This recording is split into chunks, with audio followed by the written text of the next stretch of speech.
गन्ना के रस से चीनी बनाई जाती है, लेकिन शायद आप ये नहीं जानते हैं कि चीनी का सेवन हमारे जीवन में कितना खतरनाक हो सकता है और कितना ये नुकसानदेह हो सकता है हमारे जीवन के लिए। आइए जानते हैं चीनी कैसे हमको नुकसान पहुंचाता है।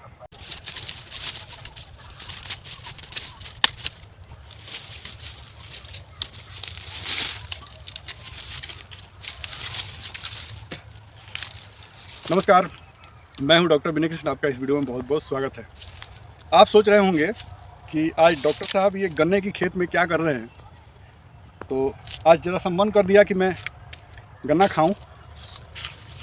आप सभी जानते हैं कि गन्ना फैक्ट्री में जाता है, वहाँ चीनी बनती है और चीनी फिर बाज़ार में सप्लाई होती है। चीनी से मिठाइयाँ बनती हैं और चीनी हमारे दैनिक जीवन में लगातार इसका प्रयोग हम करते हैं। लेकिन सवाल ये है कि जो गन्ना है उससे बनने वाली चीनी है वो हमारे जीवन में कहाँ तक उपयोगी है, इसके बारे में ज़रा सा जागरूक होना बड़ा ज़रूरी है। मैं गन्ने को रख देता हूँ, बाद में खाऊंगा, पहले वीडियो बना लूँ। तो गन्ना के रस से चीनी बनाई जाती है, लेकिन शायद आप ये नहीं जानते हैं कि चीनी का सेवन हमारे जीवन में कितना खतरनाक हो सकता है और कितना ये नुकसानदेह हो सकता है हमारे जीवन के लिए। आइए जानते हैं चीनी कैसे हमको नुकसान पहुंचाता है। चीनी जब हम बाज़ार से लाते हैं और खाते हैं, अपने दैनिक जीवन में प्रयोग करते हैं, तो उससे बहुत सारा नुकसान है। जैसे पहला नुकसान तो ये है कि हमारा जो खून में जो चीनी का मात्रा है वो बढ़ जाता है, जिससे डायबिटीज़ होने का खतरा है। दूसरा, चीनी खाने से मोटापा बढ़ता है, मोटापा बढ़ जाता है। उसके अलावा दांतों के रोग होते हैं, चमड़े की बीमारियाँ होती हैं और पेट में गैस संबंधी बीमारी हो जाता है। यहाँ तक कि चीनी खाने से अनुसंधान में ये पाया गया है कि कैंसर तक की बीमारियां होने में चीनी का सेवन मुख्य कारण निभाता है। उसके अलावा बहुत ज़्यादा चीनी खाने से, बहुत ज़्यादा चीनी का सेवन करने से हमारे जीवन में अवसाद हो सकता है, डिप्रेशन में हम जा सकते हैं और ब्रेन फैग जिसको बोलते हैं, दिमागी थकावट, वो हो सकता है।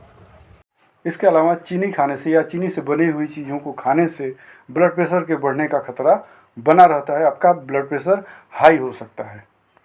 अब क्यों होता है? इसका मूल कारण है कि जब चीनी बनता है गन्ने के रस से, तो बाकी सब कुछ उसको निकाल दिया जाता है, रिफाइन कर दिया जाता है। केवल उसमें मिठास बचता है और उसके साथ केवल उसमें चीनी में कैलोरी बच जाती है।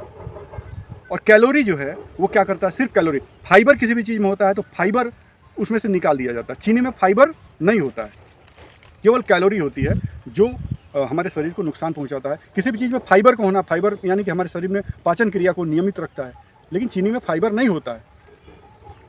तो ये जो कारण है, सबसे पहले पाचन क्रिया को ख़राब करना, लीवर को डैमेज करना, बहुत ज़्यादा चीनी खाना है, उससे ये हो सकता है, नुकसानदेह हो सकता है। तो चीनी खाने से चूँकि उसमें केवल कैलोरी है, उसमें फाइबर नहीं है, केवल कैलोरी है, तो वज़न बढ़ता है, बाकी हमारे पूरे शरीर को डैमेज करता है। तो इसका विकल्प क्या है? आप पूछिएगा कि फिर विकल्प क्या है? तो विकल्प एक ही है कि आप जो नेचुरल स्वीटनर्स हैं, जो प्राकृतिक मिठास है, जैसे शहद हो गया, गुड़ हो गया, चीनी के रस से गुड़ बनाया जाता है, तो उसमें बहुत कुछ प्राकृतिक तत्व मौजूद होते हैं। 92% फास्फोरस उसमें मौजूद होता है। आप गुड़ खा सकते हैं। आप सीधे गन्ने का रस का सेवन करें। अब गन्ना खाइए, सीधे गन्ने का रस निकाल के पीजिए, ये सबसे उम्दा चीज़ है। उसके अलावा जो भी शहद है या जो नेचुरल मिठास है, उसका, फलों का रस का सेवन हो गया। इसका जैसे स्टीबिया है, उससे चीनी बनता है, तो स्टीबिया का सेवन कर सकते हैं। तो ये बहुत सारा ऐसे प्राकृतिक स्वीटनर्स हैं जो हमारे जीवन को बेहतर कर सकते हैं, उससे कोई नुकसान नहीं है। लेकिन चीनी खाना हमारे जीवन में बहुत बड़ा नुकसानदेह साबित हो सकता है। यदि आप अगर ज़्यादा मिठाई खाते हैं, चीनी का सेवन करते हैं, तो आप सावधान हो जाइए, क्योंकि वो आपके शरीर को बहुत बड़ा नुकसान पहुँचाने वाला है। उम्मीद करता हूँ वीडियो आपको बहुत अच्छा लगा होगा, काम लायक लगा होगा। तो इसको औरों को बांटिए ताकि और लोग भी सावधान हों। उसके अलावा हमारे चैनल पे आप अगर नए हैं तो इसको सब्सक्राइब कर लीजिए ताकि हमारा परिवार बढ़े, और इसको लाइक करना नहीं भूलिएगा। तो मिलते हैं फिर एक और उपयोगी वीडियो में, अगले वीडियो में। तब तक के लिए नमस्कार, जय हिंद।